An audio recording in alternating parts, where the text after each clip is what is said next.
शं वरुणः शन्नो भवत्पर्यमा शन्न इन्द्रो बृहस्पतिः शन्नो विष्णुरुक्रमः ॐ शान्ति शान्ति शान्तिः।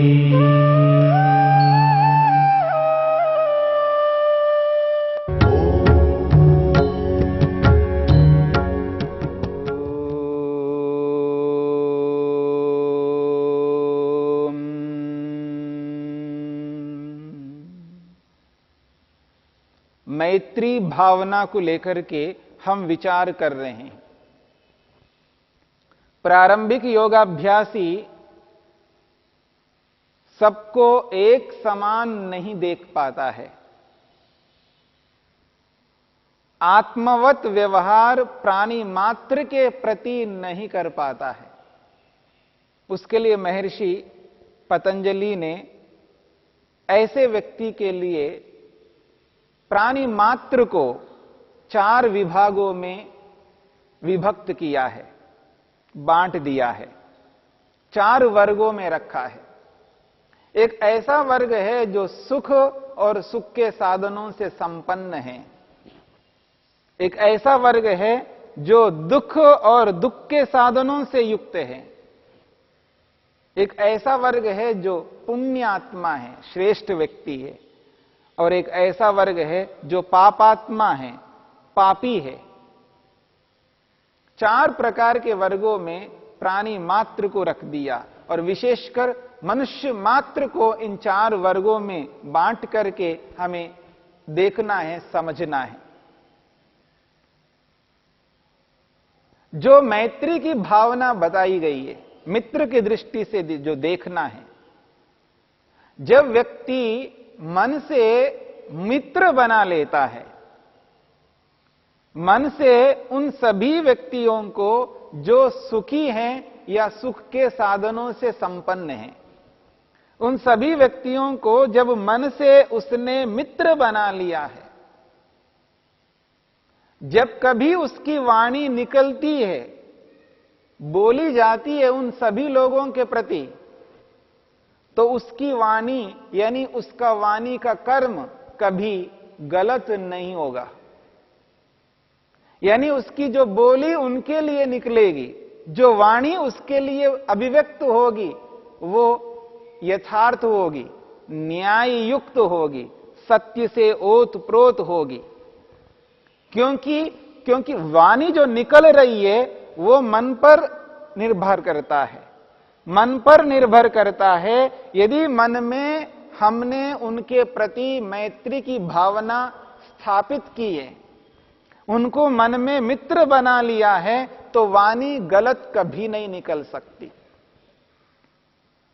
वाणी अनुचित नहीं निकलेगी, वाणी जो है पवित्र निकलेगी, यानी उत्तम रूप से अभिव्यक्ति होगी। उनके प्रति गलत अभिव्यक्ति कभी नहीं हो सकती। उस वाणी से उन व्यक्तियों को कभी दुख नहीं मिल सकता। और जब कभी जिस किसी भी सुखी व्यक्ति के साथ हम शरीर से व्यवहार करेंगे, कभी गलत व्यवहार नहीं करेंगे, क्योंकि पहले से ही हमने उनको मित्र बनाया है।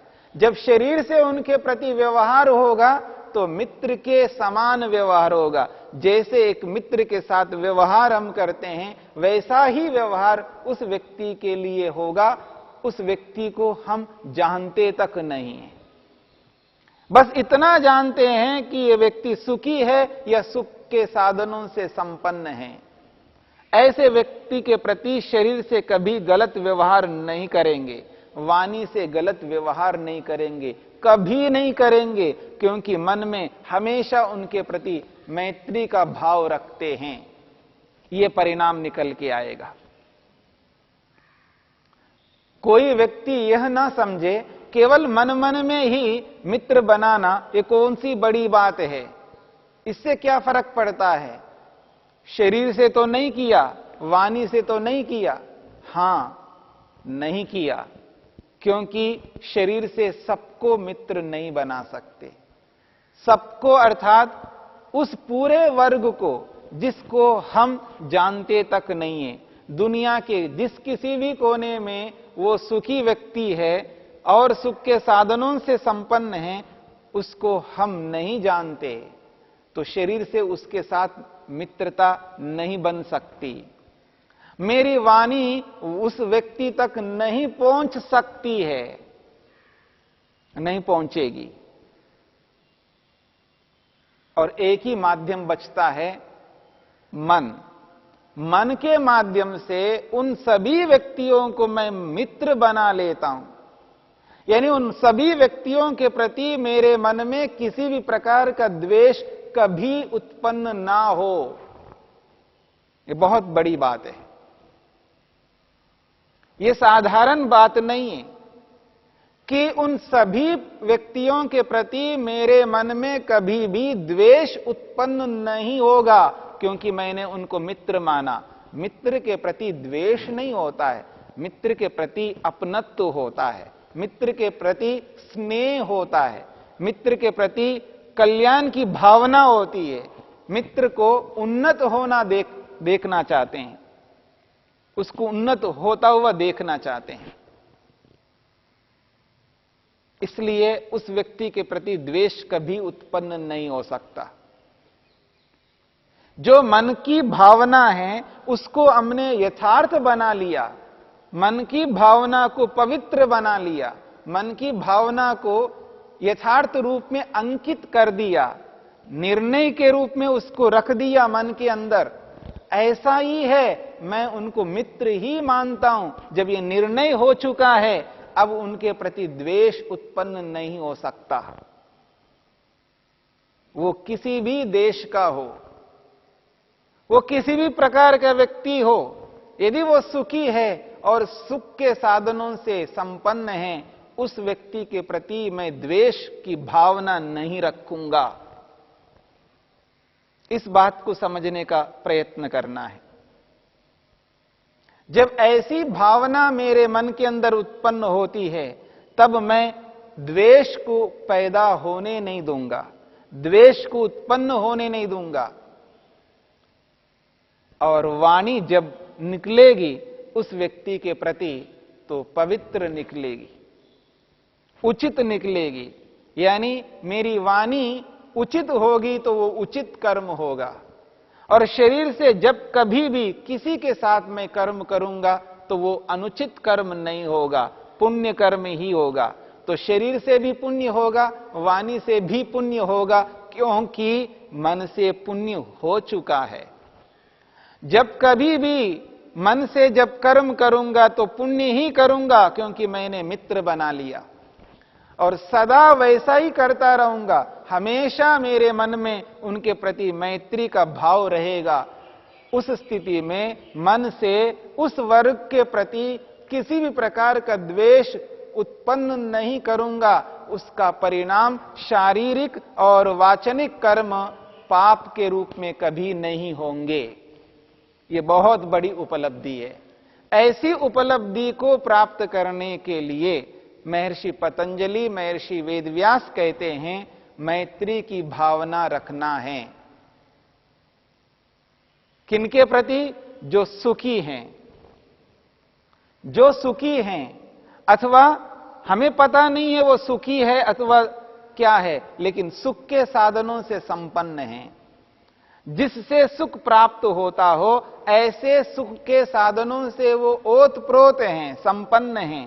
ऐसे संपन्न लोगों के प्रति मन के अंदर मैत्री की भावना रखनी है।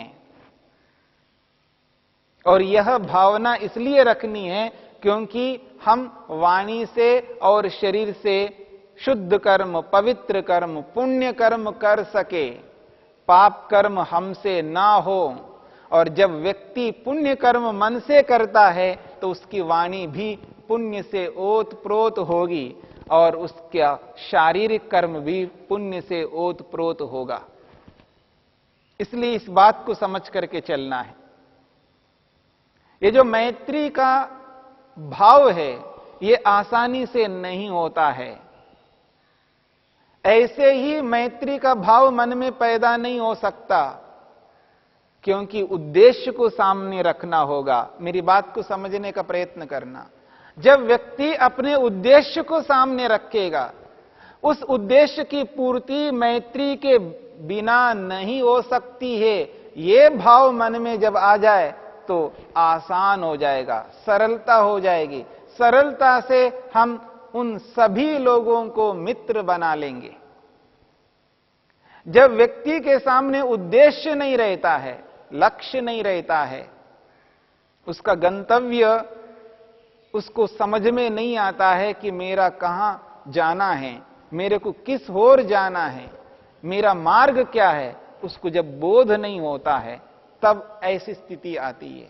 जब उसको पता है मेरा मार्ग यही है, मेरे को इसी मार्ग में चलना है, मेरा लक्ष्य यही है, एकाग्र होना है, मेरा लक्ष्य यही है, ईश्वर में मन को स्थिर करना है, मेरा लक्ष्य यही है, आत्मदर्शन करना है, मेरा लक्ष्य यही है, प्रभु का दर्शन करना है।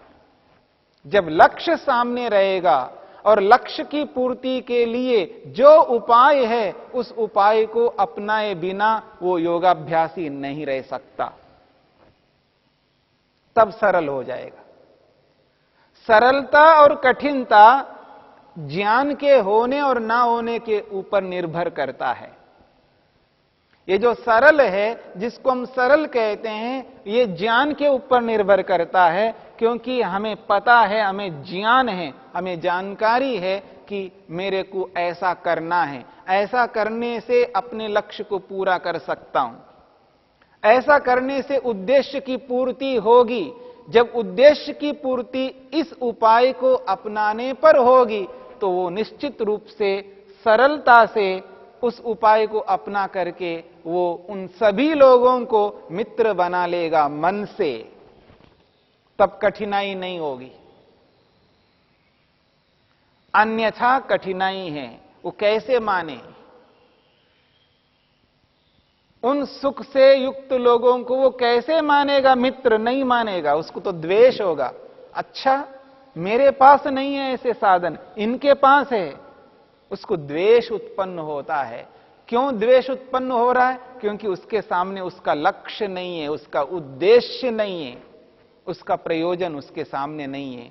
उसने भुला दिया है अपने प्रयोजन को, अपने लक्ष्य को। उसको यह एहसास नहीं हो रहा है कि मेरे को एकाग्र होना है, अपने मन को ईश्वर में लगाना है, समाधि लगानी है, आत्मदर्शन करना है, प्रभु दर्शन करना है। इसलिए करना है क्योंकि समस्त दुखों से छूटना है और नित्य आनंद मोक्ष को प्राप्त करना है। ये लक्ष्य जब तक व्यक्ति अपने समक्ष नहीं रखेगा, तब तक व्यक्ति मित्र नहीं बना पाएगा। मित्र बनाने के लिए ये भाव पैदा तभी होंगे जब लक्ष्य सामने रहेगा, और लक्ष्य से जुड़े हुए जितने विषय वो सामने रहेंगे। इसलिए योगाभ्यासी व्यक्ति सदा अपने लक्ष्य को आत्मसमक्ष रख करके चलता है, और प्रारंभिक योगाभ्यासी इस बात को जाने समझे और जान करके समझ करके ऐसा ही व्यवहार करे तो निश्चित रूप से एक दिन ऐसा आएगा, वो व्यक्ति सुखी व्यक्तियों को और सुख के साधनों से संपन्न व्यक्तियों को अपनाएगा और उनसे मित्रता रखेगा मन से, और मित्रता रखते ही उसका मन शुद्ध हो जाएगा, पवित्र हो जाएगा, यानी प्रसन्न होगा। प्रसन्न स्थिति में ही मन एकाग्र हो पाता है। व्यवहार काल में जिन लोगों के साथ हम जुड़े रहते हैं, यदि वो व्यवहार समुचित रूप में होता है तब मन प्रसन्न रहेगा, शांत रहेगा, एक सम स्थिति में, सात्विक स्थिति में अपने मन को बनाए रखेगा।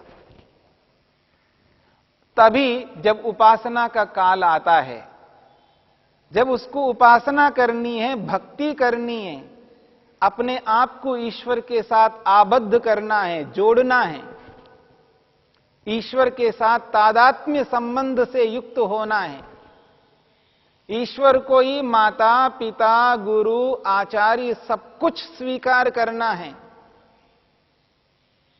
ये उसी स्थिति में संभव है जब मन सात्विक रहे, मन शांत रहे, मन में प्रसन्नता रहे।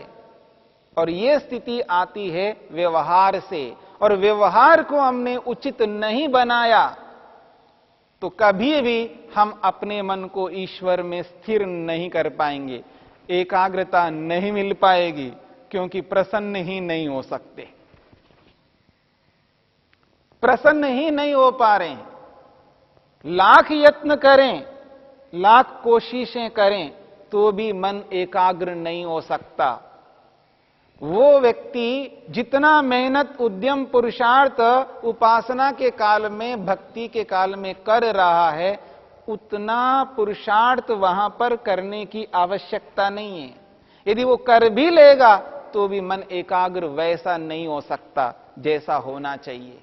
अच्छा तो यह है कि व्यवहार काल में मेहनत करे, पुरुषार्थ करे, व्यवहार को समुचित रूप में करने का प्रयत्न करे, मन से उन सभी लोगों को मित्र माने। यदि वो मित्र मानेगा तो ऐसे लोग जब उसके जीवन के सामने दिखाई देते हैं, उनके प्रति द्वेष कभी उत्पन्न नहीं होगा। ये जो स्थिति है, इस स्थिति को ध्यान में रखते हुए ईश्वर को भी ध्यान में रखना है, क्योंकि जिस ईश्वर को पाने के लिए हम मित्र बना रहे हैं, क्योंकि वो ईश्वर भी सबको मित्र बनाता है। ईश्वर सर्वमित्र है, वो सबके लिए मित्र है। और वेद स्पष्ट कहता है, इंद्रस्य युज्यः सखा, वो आत्मा के लिए योग्य मित्र है। ईश्वर जैसा मित्र और कोई नहीं हो सकता। और मनुष्य मात्र के लिए नहीं, प्राणी मात्र के लिए, आत्मा मात्र के लिए ईश्वर मित्र है। जब ईश्वर सबको मित्र बना सकता है, ऐसे ईश्वर के साथ हम आबद्ध होना चाहते हैं, एकाग्र होना चाहते हैं, ऐसे ईश्वर को प्राप्त करना चाहते हैं, ऐसे ईश्वर में अपने मन को एकाग्र करना चाहते हैं, तो ईश्वर के अनुरूप हमें भी मित्र बनाना है। हमारे मन में भी मैत्री का भाव रखना है, सबको मित्र बनाना है, उन सभी लोगों को जो सुख और सुख के साधनों से युक्त हैं। इसलिए महर्षि वेदव्यास कहते हैं, सर्व प्राणिषु सुख संभोगापन्नेषु मैत्रीम भावयेत। उन सभी प्राणियों को, यानी उन सभी मनुष्यों को जो सुख से युक्त हैं अथवा सुख के साधनों से युक्त है, उनके प्रति मैत्री रखना है, उनको मित्र बनाना है। और यह कार्य मन से करना है। शरीर से हो या ना हो, वाणी से हो या ना हो, कम से कम मन से तो उन सबको मित्र बना लिया जाए। और एक दिन आएगा जब वाणी से मित्र बनाने की बात आएगी, तब निश्चित रूप से आसानी से वाणी से मित्र बन जाएंगे। और जब कभी ऐसी स्थिति आ जाएगी शरीर से मित्र बनाना है, तो आसानी से उनको शरीर से भी मित्र बना लेंगे, क्योंकि द्वेष नहीं है। तो मैत्री की भावना जब तक योगाभ्यासी में नहीं आती है, तब तक मन को एकाग्र नहीं कर पाएगा।